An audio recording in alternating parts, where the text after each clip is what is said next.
Bonjour à tous, depuis la session plénière du Parlement européen à Strasbourg, où nous retrouvons Isabelle Thomas. Isabelle Thomas qui est députée européenne et vice-présidente du groupe socialiste et démocrate. Isabelle Thomas, bonjour. Bonsoir. Alors parmi tous les débats parmi tous les thèmes, les questions qui ont rythmé les débats de cette semaine, il y a notamment la question du Brexit qui est largement revenue. Brexit donc qui est la question de la sortie ou pas du Royaume-Uni de l'Union européenne. David Cameron, le Premier ministre britannique, s'est engagé à tenir un référendum sur cette question avant 2017. Comment est-ce que vous percevez cette menace de maintien ou de sortie du Royaume-Uni de l'Union européenne ? Tout d'abord, j'ai envie de vous dire que cette initiative prise par David Cameron de mettre en débat référendaire la question du maintien ou pas du Royaume-Uni de l'Union européenne ressemble à s'y méprendre à une situation de chantage. Parce qu'en fait, il dit aux Européens, moi écoutez, j'ai prévu de faire un référendum au Royaume-Uni pour demander aux Britanniques s'ils sont pour ou pas le maintien, et en attendant, je vous demande d'obtempérer sur toute une liste d'exigences qu'il a présentées il y a de cela à peu près un mois aux institutions de l'Union européenne, enfin au Conseil. Et nous, en gros, si on n'obtempère pas aux exigences de David Cameron, eh bien, on est menacé d'avoir été la cause de l'éventuel échec référendaire. Donc c'est quand même un peu un problème, parce que si chaque État membre faisait ça, eh bien, pendant 28 ans, nous serions suspendus à un fil, sans savoir si l'Union européenne peut ou pas continuer avec en plus un chantage sur ces exigences de chaque pays. Donc c'est quand même un problème en soi, et franchement, je trouve qu'il y a beaucoup d'abus. D'ailleurs, j'ai reçu la représentation britannique qui est venue me dire, en gros, vous arrêtez les débats sur la révision du cadre financier pluriannuel parce que vous risquez de faire en sorte que les Britanniques votent contre le maintien dans l'Union européenne. Bon, donc, ce chantage-là... Ils se servent en fait de cette menace, de ce risque de départ pour peser dans toutes leurs négociations, dans tous les sujets européens. Ça. On a l'impression qu'ils font planer la menace en permanence de leur sortie de l'Union européenne pour obtenir toujours plus, toujours davantage de bénéfices de l'Union européenne. Donc dans la méthode, c'est très discutable. Ensuite, sur le fond, ce qu'a demandé David Cameron et la réponse, et c'est ça l'actualité de la semaine que lui a faite le président du Conseil, Donald Tusk, hier, pose un certain nombre de problèmes de fond, parce que finalement, les exigences de David Cameron sont des exigences qui sont sur le fond anti-européennes et en plus conservatrices. De droite. Vous parlez de la question du droit de regard d'un pays qui ne serait pas dans la zone euro sur les politiques de l'euro, des éventuelles suppressions d'aides sociales pour des ressortissants européens qui seraient sur le territoire britannique depuis moins de 4 ans. Oui, alors justement, il y a plusieurs catégories, comme vous le dites, d'exigences de la part de David Cameron.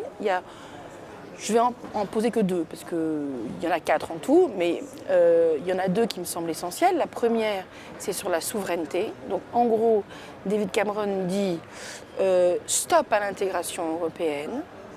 On ne peut plus continuer à intégrer, il faut que les États membres restent souverains. Et pour ce faire, il met de plus en plus d'exigences et de cliquets, si je puis dire. Encore qu'il faut le vérifier dans le détail, mais il semblerait qu'il veuille mettre de plus en plus de cliquets, ce qu'on a appelé le carton rouge, pour éviter à chaque nouvelle initiative de se dérouler. Or, on est confronté quand même aujourd'hui à une situation où sur les questions fiscales et sur les questions sociales notamment, c'est la règle de l'unanimité des 28 États membres qui domine.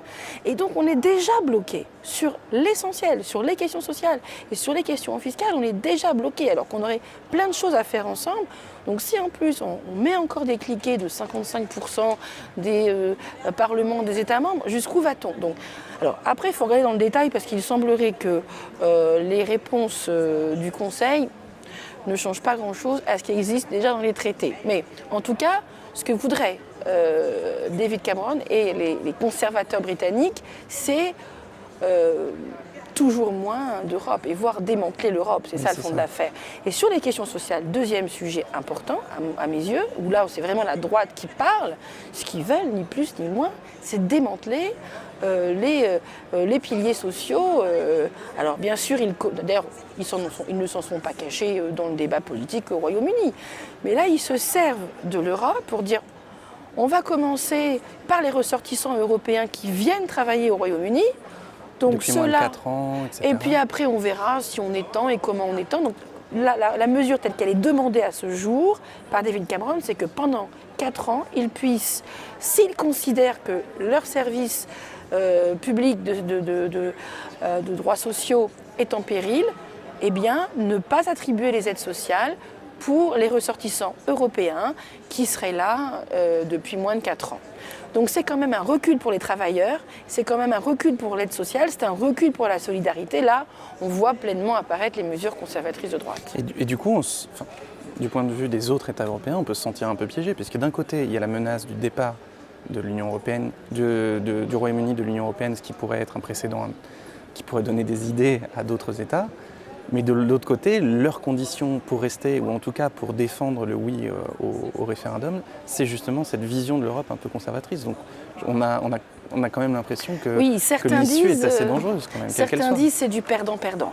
C'est un peu ça. C'est-à-dire que, en gros, si les Britanniques votent pour le maintien dans l'Union, eh bien, ils auront quelque part gagné cette espèce de carcan nationaliste qui fait que l'Union européenne sera encore plus muselée dans ses compétences.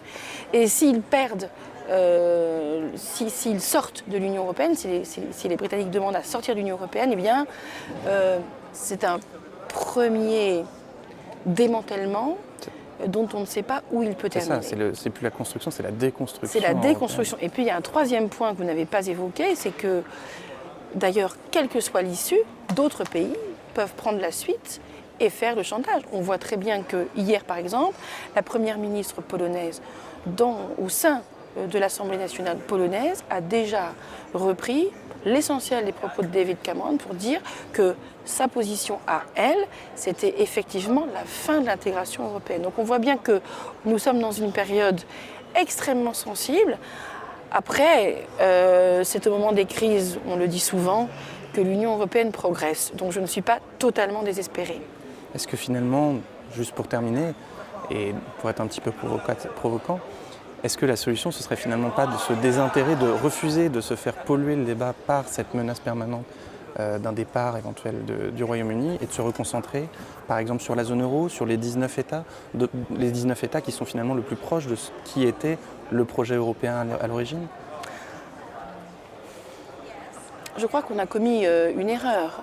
Quand la lettre de David Cameron a été envoyée au Conseil, le Conseil, mais aussi les institutions européennes auraient probablement dû réagir avec plus de fermeté. Oui, de fermeté et surtout de projet politique. C'est-à-dire que le débat se fasse projet contre projet. Pas simplement en réaction, même ferme, à David Cameron. Mais dire, voilà, vous avez ce projet qui est un projet de grand marché européen comme les conservateurs britanniques ont toujours eu. On fait un grand marché et surtout pas de solidarité, surtout pas de frontières communes, surtout pas de tout cela. Nous, on veut juste le grand marché pour pouvoir écouler nos marchandises, notamment avec le Commonwealth en back-office. Mais bon, c'est pas nouveau. Et qu'est-ce qu'il y a comme projet en face de ça, de la part de ceux qui sont pour une Europe intégrée? Je ne suis pas sûre qu'aujourd'hui, nous soyons capables de le dire. Et voilà. Et je crois que le problème, c'est ça. Il est temps pour les Européens de se remettre à travailler sur une alternative. Mais encore une fois, c'est souvent de la crise qu'émergent les solutions européennes les plus abouties. Donc, soyons optimistes. Merci Isabelle Thomas. Et on se donne rendez-vous le mois prochain pour la session plénière de mars ici à Strasbourg.